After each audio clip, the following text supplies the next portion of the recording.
Tous, retour sur les conf calls.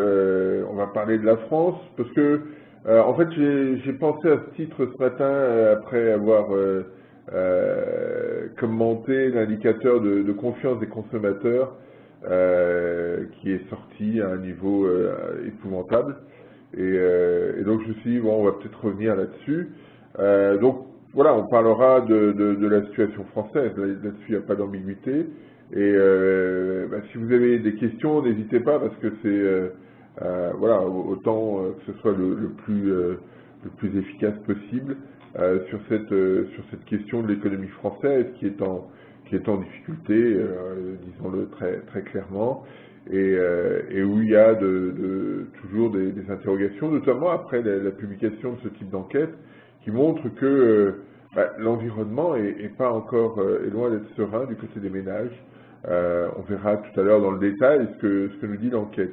L'autre point que je voulais aborder aussi, qui dans le titre, porte sur les attentes qu'il peut y avoir demain à Bruxelles de la part de la Commission européenne, parce que vous savez que la France a eu la possibilité d'un délai de 2 ans pour satisfaire au fameux 3%.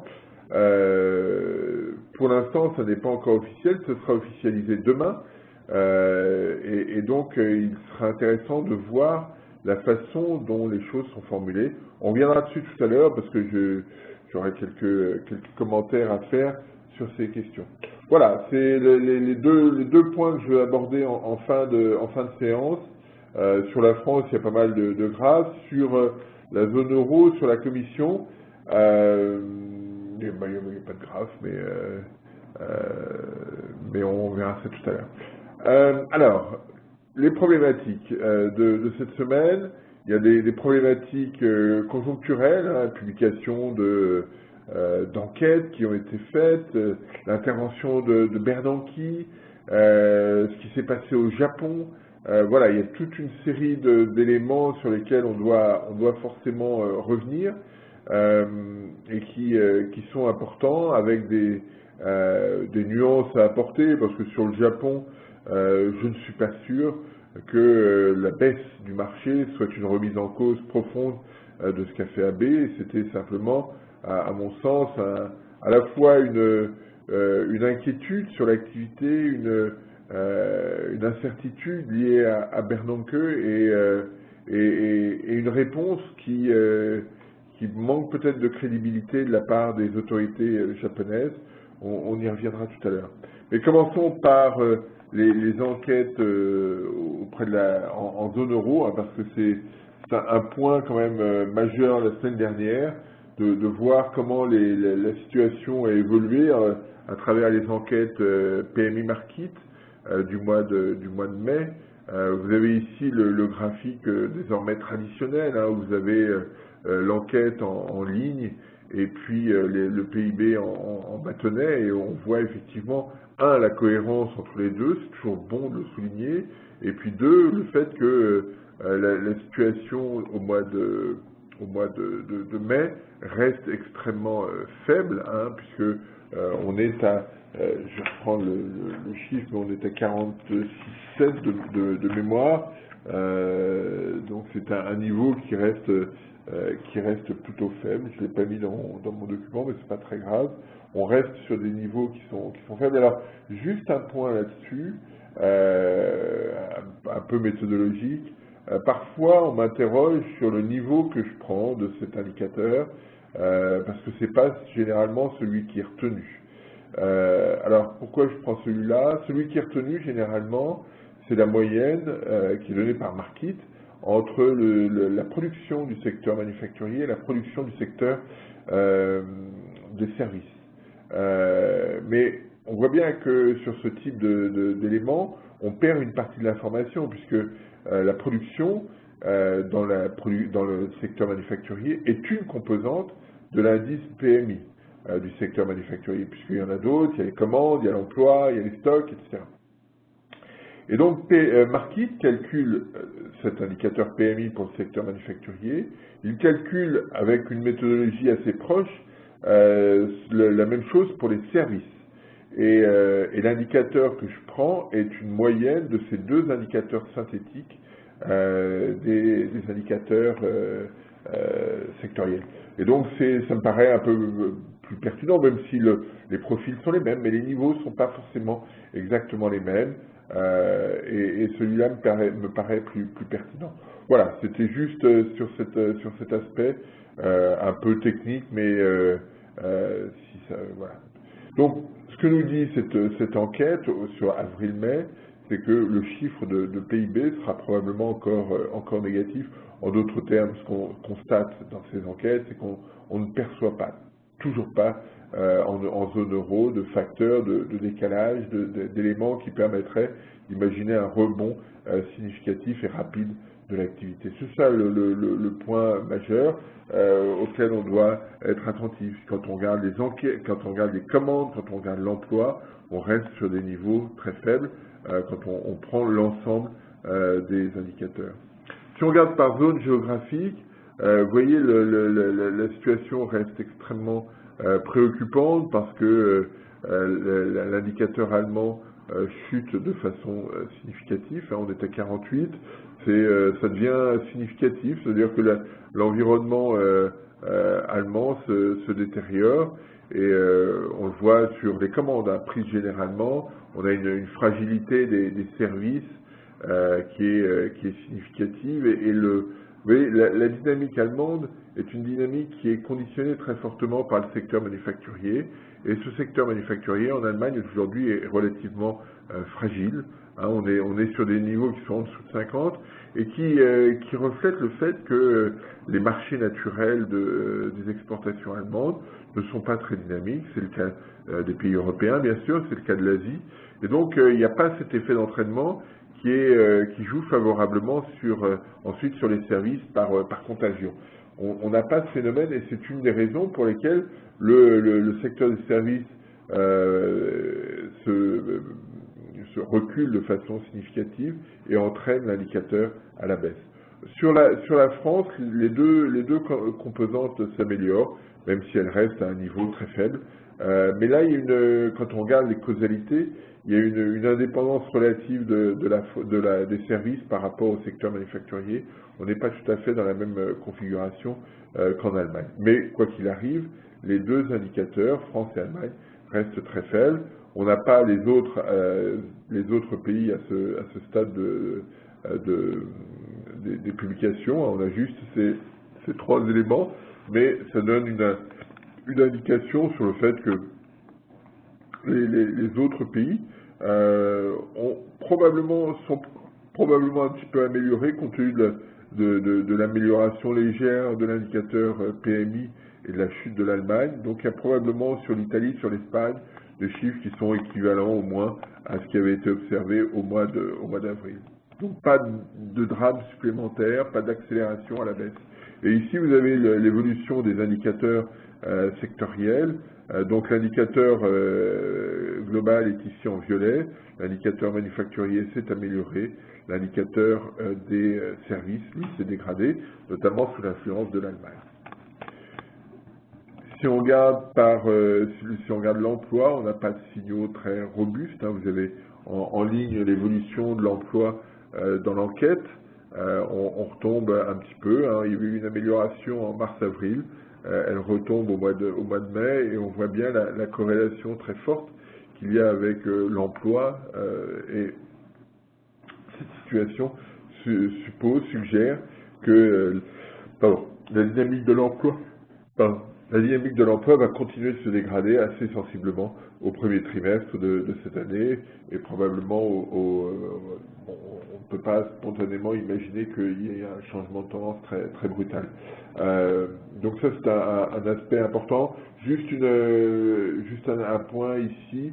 Alors juste pour signaler que l'UNEDIC a alors c'est purement sur la France, mais l'UNEDIC a des prévisions d'évolution de l'emploi et du chômage assez dramatiques sur l'économie française. C'est-à-dire que 2013 étant une année de croissance nulle, la dynamique de l'emploi se dégrade très vite et il considère qu'en 2014, l'activité n'est pas suffisamment robuste pour tirer l'emploi à la hausse. Donc on a une situation qui est fragile. C'est la problématique de l'emploi qui me fait penser à ça. Mais ça veut dire, si on est dans cette logique sur l'économie française, ça veut dire que les soucis, on va avoir de vrais soucis dans la gestion du secteur social, hein, puisque le financement de celui-ci est conditionné très largement par le niveau d'emploi. Donc là, il y a un point sur lequel on va devoir être attentif. C'est un point qu'on a déjà souligné, mais sur lequel il va falloir être probablement encore un peu plus attentif dans les mois qui viennent. D'où l'intérêt, l'importance des conférences sociales que le gouvernement veut mettre en place, parce qu'on va discuter, hein, le 20-21 juin, ce sont des points sur lesquels il va y avoir des discussions intenses pour essayer de voir sous quelle forme la situation peut être toujours financée, mais sans que ça pèse trop sur l'activité. Là, il va y avoir probablement des arbitrages à faire assez importants.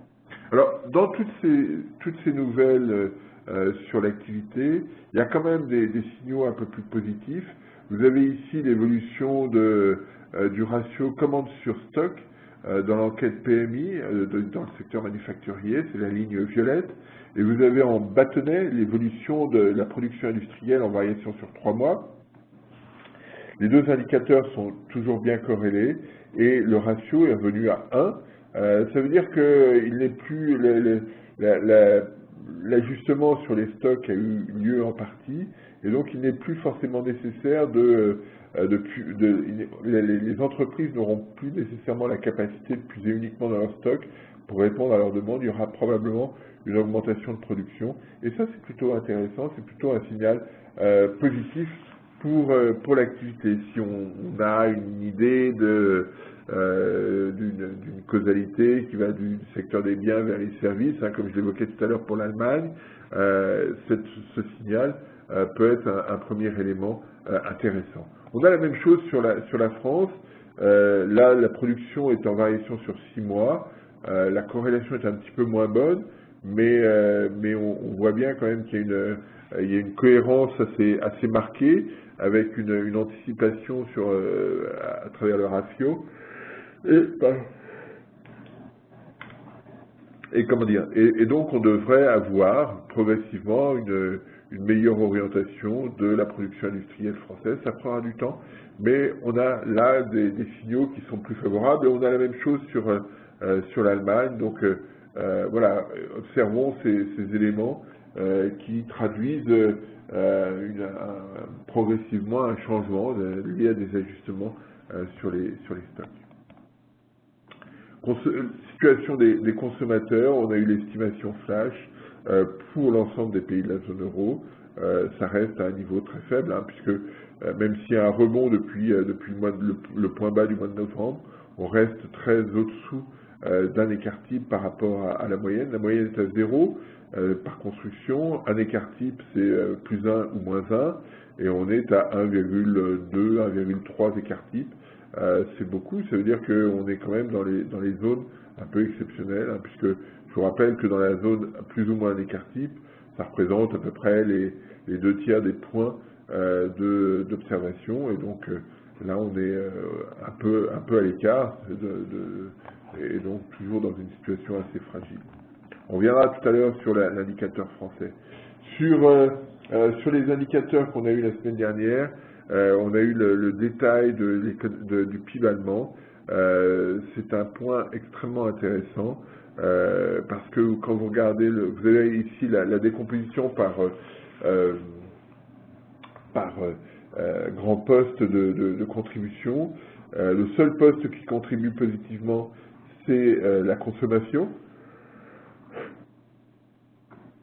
qui est en bleu sur le slide. Là, on voit le mouvement qui est très fort par rapport à ce qu'on avait l'habitude d'observer. Par contre, l'investissement continue de baisser. C'est le 5e trimestre de repli de l'investissement, et le commerce extérieur a une contribution nulle, puisqu'on ne voit pas de bâtonnet vert sur la dernière colonne. En d'autres termes, la situation allemande est un peu particulière et bénéficie là d'un regain de consommation, Ça n'est pas le fonctionnement habituel du modèle. Normalement, le modèle, comme on l'a déjà évoqué, est conditionné par la dynamique des exports. C'est pas le cas. Et donc, on ne peut pas forcément prolonger cette situation durablement.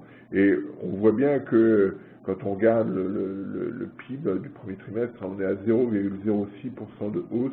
On est passé tout près des 2 trimestres de repli de l'activité. Donc on reste sur une situation fragile. Et les indicateurs d'enquête, qu'on va regarder juste après, montrent que l'activité est encore incertaine sur cette économie allemande. Voilà, ce n'est pas un signal très robuste sur cette économie allemande. On n'est pas dans une dynamique très marquée, très rapide et très forte. Ici, vous avez l'indicateur IFO qui traduit. Alors, vous avez l'indicateur ici reprend sur la ligne horizontale, sur la ligne des abscisses, les anticipations. Alors, j'enlève la moyenne, enfin le 0 et la moyenne historique de cet indicateur, et je calcule en points d'écart type. Donc ici, sur cette partie-là, on est au-dessus de la moyenne historique. Donc voilà, et ici en dessous, pareil pour la situation courante, on est ici au-dessus de la moyenne historique, en dessous, ici. Et donc quand on regarde les deux, quand on croise les deux, ici vous êtes dans une phase où la situation courante n'est pas bonne, mais où les anticipations deviennent plutôt positives. Donc c'est une phase de reprise. Ici vous avez un environnement positif pour la situation courante et un environnement positif pour les anticipations, c'est la période de croissance. Ici on ralentit, ici on est en récession, les deux indicateurs sont en dessous de leur norme.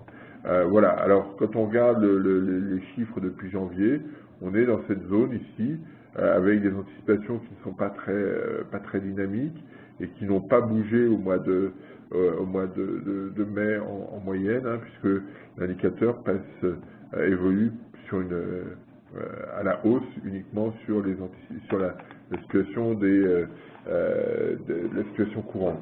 Donc on n'a pas quelque chose de très dynamique, et quand on regarde la situation sectorielle, vous voyez qu'on a un environnement qui n'a plus beaucoup de tendance. On avait eu des choses assez fortes sur le secteur manufacturier, sur la construction, rien de particulier sur les détaillants et les grossistes. Et voilà, on continue, mais si on regarde dans le détail, légère amélioration des conditions courantes ici, un peu sur les grossistes, le reste, les détaillants et les manufacturiers, pas grand-chose. Mais ce qui est intéressant, c'est l'inflexion très marquée sur la construction, sur les anticipations, et encore sur le secteur manufacturier.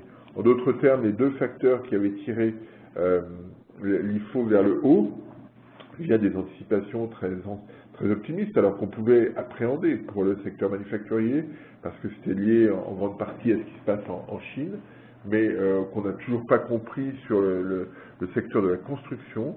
J'ai pas vu d'explication, j'en ai discuté avec des Allemands, j'ai pas trouvé d'explication sur cet optimisme BA sur le secteur immobilier allemand, sur le secteur de la construction. Je sais pas très bien ce qui s'est passé, mais ça tire toujours l'indicateur IFO à la hausse, hein, puisque l'indicateur des anticipations reste très fort.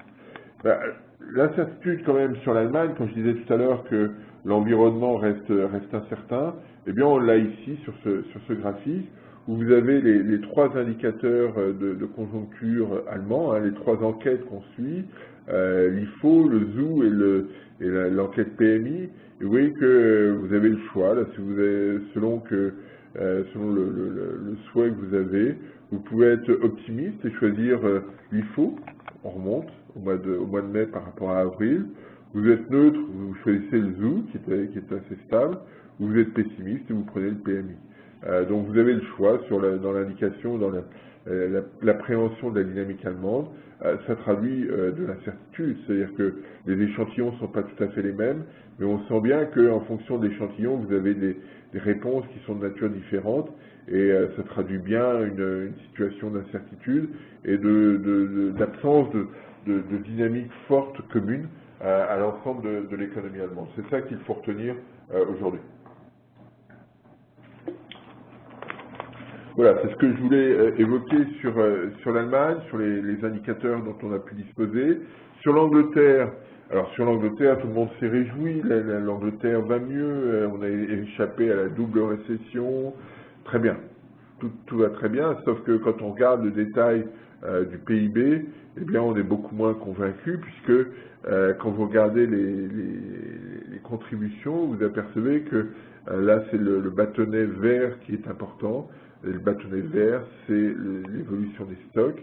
Donc on avait eu du déstockage au dernier trimestre 2012, on a du restockage au premier trimestre 2013, mais les indicateurs de demande, que ce soit la consommation, que ce soit l'investissement, que ce soit le commerce extérieur, tous ces éléments sont extrêmement fragiles, négatifs pour la plupart, légèrement positifs pour la consommation, mais on n'est pas sur une dynamique très forte, très robuste de l'économie anglaise, hein, puisque la demande intérieure baisse et la demande extérieure baisse.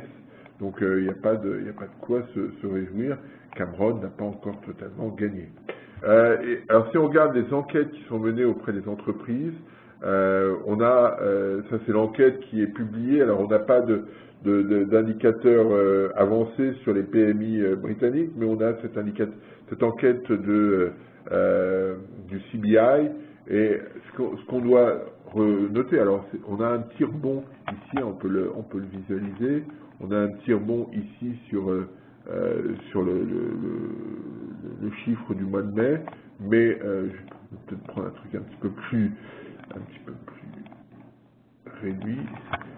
Ce qu'on constate au mois de mai, c'est que malgré tout, on reste sur une dynamique très négative depuis l'été, depuis 2012. Alors, on n'a pas de rebond significatif si on suit cet indicateur. Alors j'ai une question de Bernard sur l'Allemagne. L'immobilier n'est pas cher en Allemagne et des centaines de milliers de nouveaux travailleurs arrivent sur les prochaines années. Il faut bien les loger. Anticipation de hausse des prix et donc investissement des institutionnels et des particuliers qui ont bien des fonds importants à placer. Oui, j'ai quelques doutes.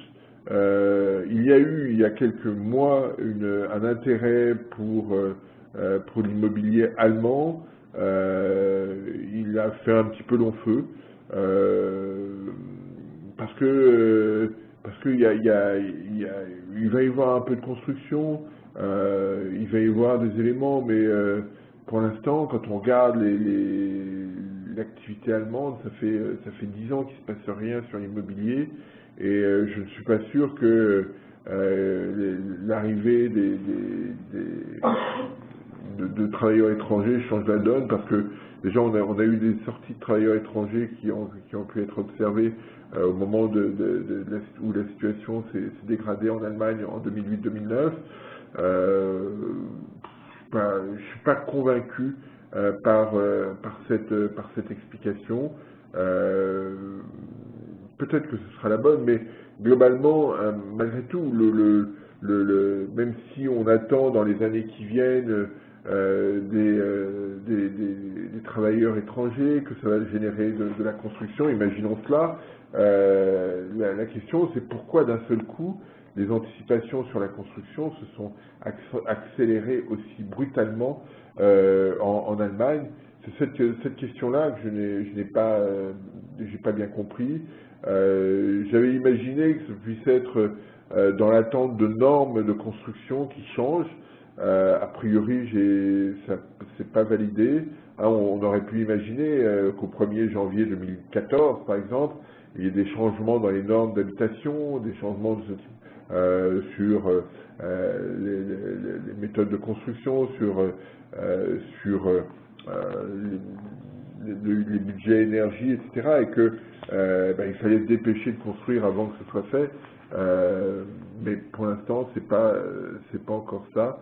C'est pas ce qui a été, on n'a pas vu. Donc, alors bien sûr, Bernard reprend. Il y aura peut-être des travailleurs jeunes avec une natalité en hausse, oui. Mais oui, mais je crois que ça viendra au fur et à mesure. Construire aujourd'hui des logements pour des gens qui viendront dans 1, 2, 3 ou 4 ans, ou plus me paraît compliqué parce que il y a une question quand même qui est importante. On construit où? Parce que la géographie de l'activité évolue et donc est-ce que l'activité où elle se positionne aujourd'hui sera l'activité qui se positionnera dans 5 ou 10 ans? Pas sûr. Alors, je rappelle que on a beaucoup parlé de la Bavière ces derniers temps parce que on a parlé de la Coupe d'Europe, de football, etc. Et il y a eu des articles en disant que la Bavière était riche, etc. C'est vrai, mais il y a une vingtaine d'années, la Bavière était un pays, était un Länder que tout le monde aidait en Allemagne.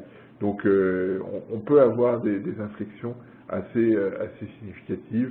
Et donc il me paraît compliqué de construire en avance des logements futurs. Voilà, mais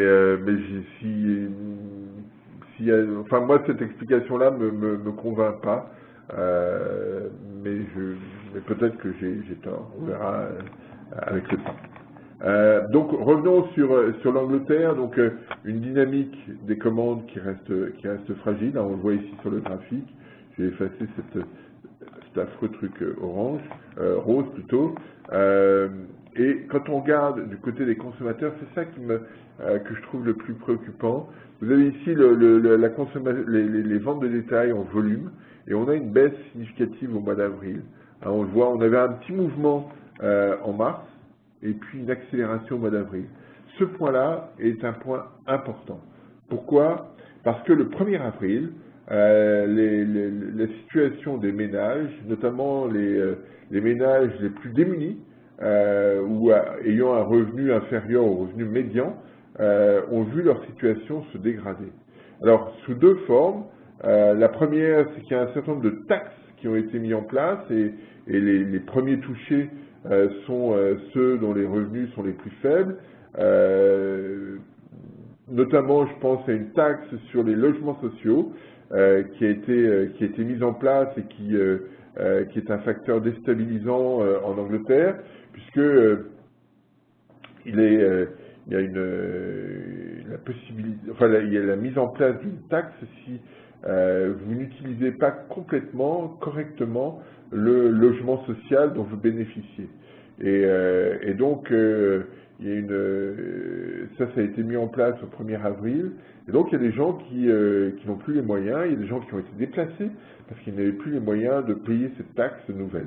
Ça, c'est le premier point. Le deuxième point, il y a des charges sociales, notamment de santé, qui ont été basculées du côté des ménages, qui étaient à la charge de la collectivité, qui ont été basculées sur les ménages.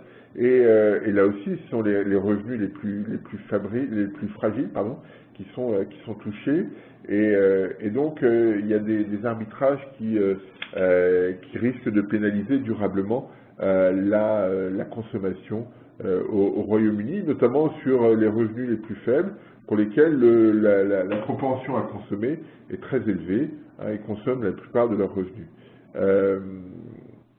On assiste, alors Roger a une question, on assiste à une augmentation des prix en Bavière, notamment à Munich. C'est les Italiens qui financent, je ne sais pas qui finance, la Bavière est devenue une région extrêmement riche, et donc ça peut être simplement les Allemands, je ne sais pas, sur la Bavière spécifiquement.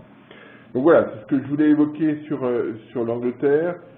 Sur les États-Unis, quelques remarques. On a eu des indicateurs sur l'immobilier. Vous avez ici les ventes immobilières. Pour moi, c'est vraiment un truc qui marche tout seul. Il n'y a pas d'ambiguïté du tout sur l'immobilier américain.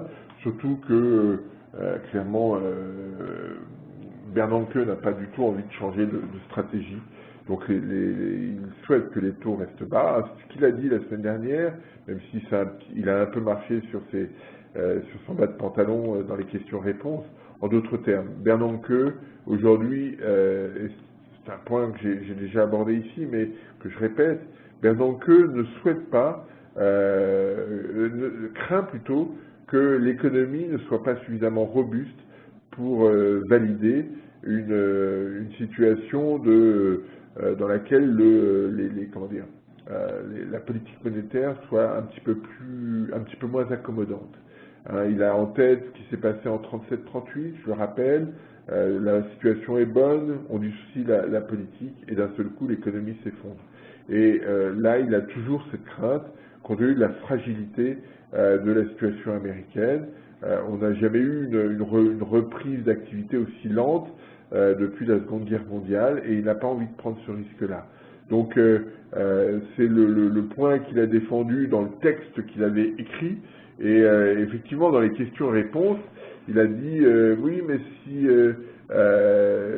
en fait on va faire évoluer la politique monétaire en fonction des données en disant implicitement si effectivement les données macroéconomiques sont bonnes, on pourrait infléchir les achats. Cette situation était un peu maladroite. Le sentiment quand même que j'ai par rapport à tout ça est que la Fed va continuer d'acheter parce qu'elle ne veut pas prendre le risque de fragiliser l'ensemble. Alors, c'est vrai qu'il y a eu dans les minutes qui ont été publiées, les minutes de la Fed, il y a eu une indication comme quoi en juin serait peut-être pris des mesures. J'ai du mal à y croire. Je pense que Bernanke ne veut surtout pas contraindre le futur gouverneur, hein, puisque lui part en 2014, et je pense que jusqu'à ce qu'on ait un changement de gouverneur de la Banque centrale américaine, on n'aura pas de changement de politique monétaire. Alors qui succédera à Bernanke? La favorite, c'est Janet Yellen, qui est son adjointe aujourd'hui, hein, qui est vice-présidente ou sous-gouverneur vice-présidente de la Fed, qui est une économiste de San Francisco, qui a été longtemps économiste proche à Berkeley, de mémoire, Berkeley, et qui a été aussi longtemps patronne de la Fed de San Francisco, et qui est maintenant à Washington, et qui prendra probablement la succession. Et je pense que Bernanke ne veut pas prendre le risque de lui scier une partie de la branche, et donc je pense qu'il ne se passera rien tant qu'elle ne sera pas revenue. Mais sur l'immobilier, deux, trois graphiques. Ici, j'ai mis l'évolution des stocks de maisons à vendre. Vous voyez qu'on est sur des niveaux extrêmement bas. Il va y avoir de la construction, il va y avoir un intérêt pour l'immobilier. On est sur un marché qui va reprendre parce que si on fait toutes sortes de ratios intégrant la population, on est sur des niveaux qui sont extrêmement bas. Et donc il y a des marges, hein. Si on regarde les mises en chantier, si on regarde tous ces indicateurs, on est sur des niveaux qui sont bas et donc il y a des marges. Et quand les stocks sont très faibles, il va y avoir de la construction. C'est pour ça que sur les mises en chantier, je ne suis pas particulièrement préoccupé, c'est ce qu'on évoquait la semaine dernière. Mais ici, vous avez une illustration. Alors, sur les maisons, la revente de maisons, il y a eu une reprise. Les stocks ont un peu remonté. J'ai pas très bien compris pourquoi, mais on est toujours à des niveaux qui sont très faibles malgré tout. Dernier point que je voulais évoquer sur l'économie américaine, c'est commandes de biens d'équipement. Ça, c'est quelque chose d'important. On a des commandes qui sont toujours robustes, et ça traduit toujours c'est un indicateur très cohérent avec l'investissement. C'est une vraie différence avec l'Europe. Là, s'il y avait une différence à marquer entre l'Europe et les États-Unis, c'est cette nuance forte, cette divergence même, entre l'investissement américain, qui est reparti à la hausse, et l'investissement de la zone euro, qui n'est pas reparti à la hausse, qu'on soit en Allemagne, en Italie, en France ou en Espagne. Et là, il y a une vraie différence qui va avoir un impact durable sur la conjoncture et sur la différence de conjoncture entre les deux. Voilà, ça c'est un point qui pour moi est significatif. Je vais essayer de faire un petit papier sur le blog aujourd'hui ou demain matin, parce que ça me paraît significatif, ça me paraît important. Sur l'économie chinoise, l'indicateur PMI est sorti en repli, 49,6 contre 50,4, donc une situation qui n'est pas dramatique, hein, mais on voit bien que depuis début 2012, on oscille autour de 50, on n'arrive pas à voir de décalage sur les indicateurs chinois. C'est cohérent avec ce qu'on évoquait la semaine dernière sur la production industrielle, sur l'investissement, sur les ventes de détail. On n'a pas de situation qui s'améliore durablement. Et c'est cette problématique-là qui est ennuyeuse, parce qu'il n'y a pas l'effet de contagion vis-à-vis du reste de la zone Asie et vis-à-vis du reste du monde est très réduite. Et puis, quand on regarde les indicateurs, le ratio ici, commande sur stock, on est à un niveau très faible. Là, on est repassé en dessous de 1. Ça veut dire que les stocks restent élevés et que la production ne va pas s'accélérer dans les mois qui viennent. C'est un vrai souci, compte tenu du rôle qu'a pu avoir la Chine et qu'a encore la Chine dans la conjoncture globale. Sur le Japon, chiffre du commerce extérieur, juste pour illustration, on va pas y passer très longtemps, mais vous avez ici, sur une très longue période, l'évolution des indicateurs, et on voit du début des années 80 jusqu'à 2008, on a une longue période d'excédent commercial au Japon, situation qui redevient effectivement excédentaire en 2009-2010, et puis qui depuis 2011 est systématiquement déficitaire.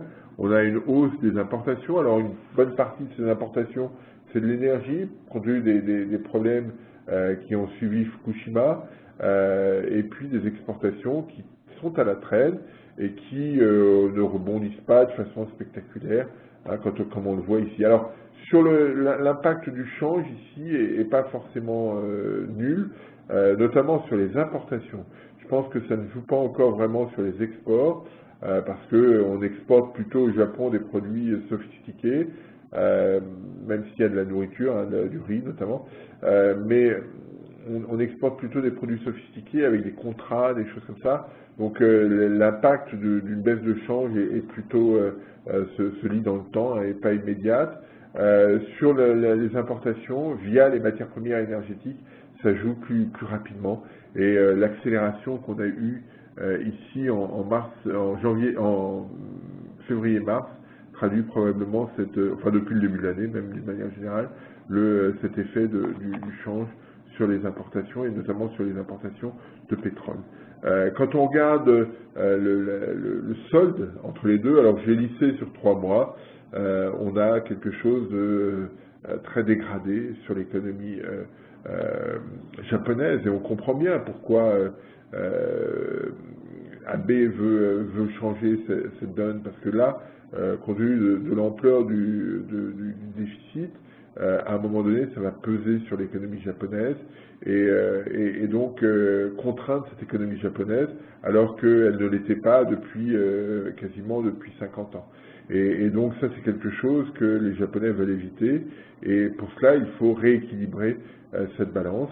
Et je rappelle juste que la balance commerciale, balance des comptes courants, mais comme le compte courant est très largement conditionné par la balance commerciale traduit l'écart entre épargne et investissement. Et donc, quand vous êtes dans cette situation, c'est qu'il y a un déséquilibre, soit parce que vous investissez pas assez, soit parce qu'il y a trop d'épargne, mais d'une certaine manière, vous dépendez du reste du monde. C'est ce qu'on avait évoqué la semaine dernière sur l'Europe, en sens inverse. Et donc, si la situation se prolonge et que le Japon veut continuer d'investir sur les nouvelles techno, etc., il dépendra de l'épargne du reste du monde, et ça, probablement, il ne le souhaite pas. Et donc, Abe, dans ce cadre-là, veut redonner la compétitivité aux exportations pour essayer de réduire ce gap et de réduire ce déficit très marqué du commerce extérieur japonais. Si on regarde les exportations, vous avez l'évolution ici en volume, et on voit bien sur cette période-là, voilà, on va regarder ici, hop, sur cette période-là, l'impact très fort de l'activité chinoise sur les exportations japonaises, et puis cette situation qui s'est dégradée sur la période récente. On le voit ici, hop, voilà. On a quelque chose qui est beaucoup plus fragile. Alors là, on a une remontée récente qui est liée en partie aux États-Unis. Quand on regarde le détail, mais je l'ai pas mis ici. le détail géographique, mais c'est pas très net. Donc voilà, on voit bien la problématique japonaise. Hein. Le Japon veut rester indépendant d'une certaine manière, ne veut pas être dépendant de l'épargne étrangère, et donc l'objectif va être de réduire le gap extérieur, faire de telle sorte que les Japonais ne dépendent pas de l'épargne étrangère pour continuer de fonctionner. Et donc ça passe par une réactivation de l'activité interne via la consommation et l'investissement. C'est ça l'objectif de Abe aujourd'hui, et c'est un objectif important. Alors passons à l'économie française et aux problématiques qui sont posées, hein, que traduisent les enquêtes récentes. J'ai mis toute une série d'enquêtes qui ont été publiées la semaine dernière, mais sur lesquelles on doit forcément s'interroger parce que on voit bien que tous ces éléments sont fragiles. Alors ici, vous avez les composantes de l'indicateur de climat des affaires de l'INSEE. Vous voyez que tous ces indicateurs sont très fragiles. On est normalement en bas de 100. L'historique est la moyenne historique, pardon, est à 100. On est systématiquement très faible par rapport à ça, que ce soit l'indicateur du cycle des affaires en violet, que ce soit l'indicateur des services, l'indicateur de la distribution, des ventes de détail, même l'industrie qui a rebondi reste à un niveau très faible et la construction l'est aussi. Donc on a une situation où tous les alertes sont fortes sur tous ces secteurs et on va avoir d'ici une quinzaine de jours le détail des chiffres du PIB du premier trimestre. Et il sera extrêmement intéressant de voir comment la situation des entreprises a évolué. Il est probable que sur le premier trimestre, les indicateurs de marge se sont à nouveau dégradés sur les entreprises françaises et on comprend bien, et c'est ça que je veux évoquer aujourd'hui parce que c'est à mon sens un changement fort. On comprend bien l'inflexion qui a été mise en avant par Hollande dans ses conférences de presse, de dire finalement il faut définir un cadre stable pour que les entreprises investissent. Il me semble que là-dessus, il y a un vrai changement qui s'est opéré. Alors je sais que je l'ai déjà évoqué, mais je reviens dessus quand même, parce que il me semble qu'on observe aujourd'hui ce qu'on avait vu en avril, au printemps 83, lorsque la politique économique française a changé, là aussi, passant mettant davantage les entreprises en avant.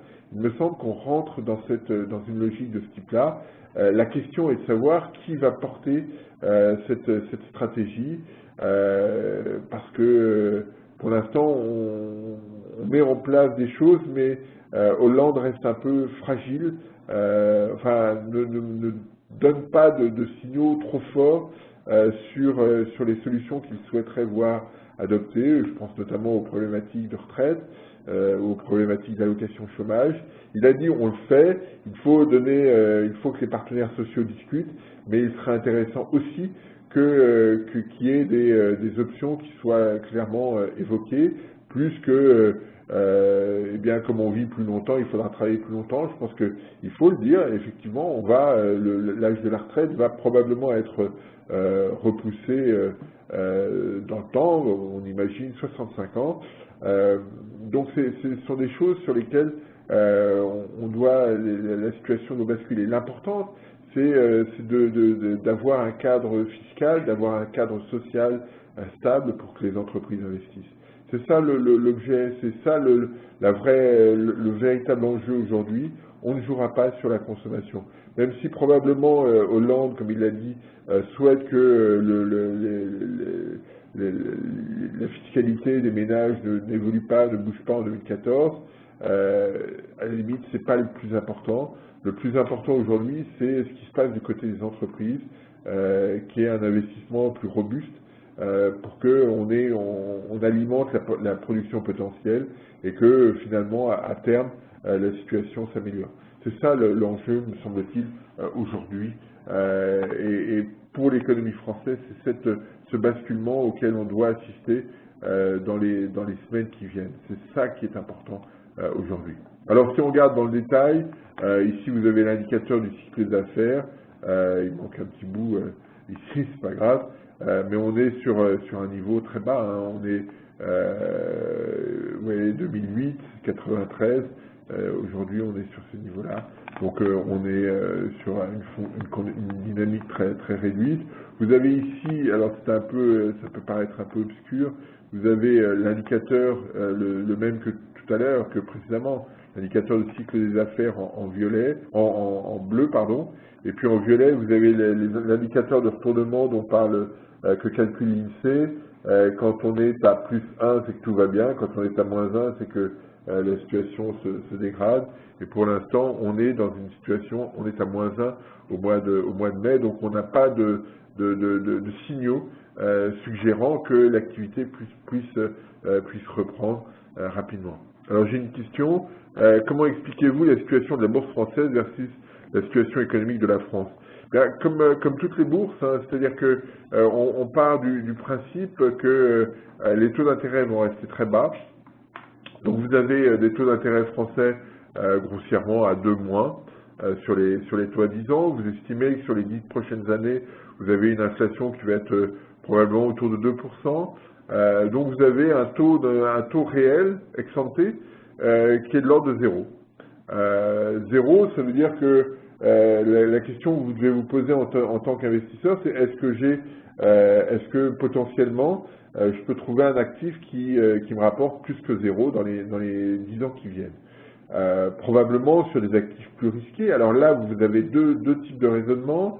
Vous avez le raisonnement qui est de dire, eh bien, les banques centrales, la Banque centrale européenne s'est engagée à maintenir pendant très longtemps une politique très accommodante, et donc les taux d'intérêt vont être tirés vers le bas pendant encore très longtemps. Ça permettra à terme d'améliorer la situation des entreprises, la situation de l'économie. Je fais l'hypothèse que ces mesures prises par les banques centrales vont permettre enfin, avec du temps, à l'économie de retrouver une allure plus favorable. Et donc, si je considère aujourd'hui que le risque systémique s'est estompé, c'est le cas notamment aux États-Unis, si le risque systémique s'est estompé, eh bien, je peux faire ce pari de banques centrales qui resteront très accommodantes pendant très longtemps, ce qui permettra à l'économie de se réparer, si je puis dire. Et comme de toute façon les rendements sont à 0 en réel sur les obligations longues, finalement je ne prends pas un risque aussi important. L'autre raisonnement qu'on peut tenir, c'est de se dire les entreprises françaises font des profits essentiellement et ont un chiffre d'affaires qui est très fortement conditionné par ce qui se passe à l'étranger et même si l'économie française va pas très bien, on peut imaginer que la situation à l'étranger s'améliorera, notamment dans certains pays émergents, que les entreprises françaises en bénéficieront et que finalement leur rentabilité s'en trouvera favorisée. Alors, si on ne croit pas à tout ça, effectivement, le mouvement boursier n'a pas de sens. Si on croit que les taux vont monter très vite, ça n'a pas de sens. Si on considère que toutes les mesures qui ont été prises sur la politique monétaire n'auront pas d'impact durable sur l'activité, tout ça n'a pas de sens et il vaut mieux sortir du marché action. Mais on a aujourd'hui une configuration qui est plutôt favorable et avec un risque systémique de rupture. La rupture, c'est de se dire finalement tout ce qu'on fait n'aura pas de sens et on ne retrouvera jamais de croissance. Effectivement, si on est dans cette configuration-là, ça vaut pas le coup. Alors Bernard a une question. IG Metall obtient une hausse de salaire sur 20 mois de 5,6%. En France, tout est bloqué. Cela n'induit-il pas une différence fondamentale quant à l'envie d'investir, de consommer, etc. Oui, mais on n'est pas. La différence, c'est que sur l'Allemagne, les entreprises peuvent, parce qu'il y a eu de la productivité, peuvent fournir 5,6% sur 20 mois, ce qui n'est pas forcément le cas des entreprises françaises, pour lesquelles les coûts salariaux, les charges salariales, le coût salarial global a augmenté ces dernières années, alors que les marges se sont dégradées. On n'est pas dans cette configuration-là en Allemagne, et donc là, il y a une véritable différenciation marquée entre la France et l'Allemagne sur ces questions. On n'a pas les mêmes marges de manœuvre. Et là, la situation, si on augmentait les salaires de 5,6%, les entreprises, il y a pas mal d'entreprises qui seraient extrêmement fragilisées. Donc voilà, je continue sur l'économie française. On a eu aussi l'indicateur, c'est le même que tout à l'heure, hein, sur l'industrie. Ça c'est l'industrie. Les titres sont un peu rétrécis. Je suis désolé, mais c'est l'industrie. Donc on retrouve les niveaux hauts qu'on avait eu en fin d'année 2012, en février 2013, et là au mois de mai. Donc il n'y a pas on n'est pas sur des niveaux très robustes. Même si les commandes vont un petit peu mieux, on a corrigé en mai les commandes dramatiques, la chute dramatique des commandes observées en avril. Mais ce n'est pas spectaculaire encore. Et puis, sur le consommateur, voilà, vous avez ici l'indicateur de confiance des ménages qui a été publié ce matin. On est revenu sur... vous avez toute la série, hein, elle démarre en 87. Vous voyez qu'il y a une vraie rupture qui est observée au mois de mai. Et donc vous avez une inquiétude alors vous avez ici l'indicateur de confiance en violet. Vous avez en bleu l'évolution perçue, la perspective du chômage par les ménages, que j'ai mis en échelle inversée ici. Et vous voyez qu'il y a à nouveau une accélération. Alors on le voit pas très bien, j'avoue, sur le graphique. Mais on était sur les 3 derniers mois, sur janvier, février, mars, sur une situation qui a été stabilisée dans la perception de l'évolution de l'emploi en France. Il y a une dégradation supplémentaire qui est observée en mai. On est passé de 76 à 81 de mémoire, ou de 75 à 81, donc un mouvement qui est significatif. Mais ce qui me préoccupe le plus, c'est ce qu'on regarde, ce qu'on observe quand les Français parlent de leur situation et des perspectives de leur situation personnelle. C'est l'indicateur en violet. Les ménages ont du mal à se projeter dans l'avenir. Et sur l'indicateur de l'ensemble des Français, c'est la courbe en bleu, eh bien on est sur on a le sentiment que la dynamique comment dire, les perspectives, le niveau de vie de l'ensemble des Français est perçu comme devant se dégrader dans les mois qui viennent. Donc on a quelque chose de très préoccupant. Alors est-ce que, comme dit Sébastien, c'est la faute à la météo? Peut-être, il y a peut-être un aléa qui joue, mais peut-être pas. Donc si c'est simplement un aléa climatique qui doit être pris en compte, tant mieux. Mais je suis pas sûr qu'on puisse s'arrêter là. On verra ça au mois de juin où il va faire très très beau, j'en suis persuadé, et on va corriger peut-être alors ce mouvement. Mais pour l'instant, cette hypothèse-là me paraît toujours un petit peu compliquée, même si on le voit sur certains indicateurs. Et puis je voulais terminer sur l'économie française avec les chiffres de l'immobilier qu'on a eu ce matin pour l'ensemble de la France. J'ai fait une comparaison très simple. Vous avez en violet l'évolution de l'immobilier ancien pour l'ensemble de la France, immeubles, appartements et maisons confondus, hein, c'est l'indicateur de l'INSEE. Vous avez en bleu l'évolution du CAC 40, base 100 en 96, dividendes non réinvestis. En orange, l'évolution du revenu disponible des ménages. Et en rouge, l'évolution de l'inflation.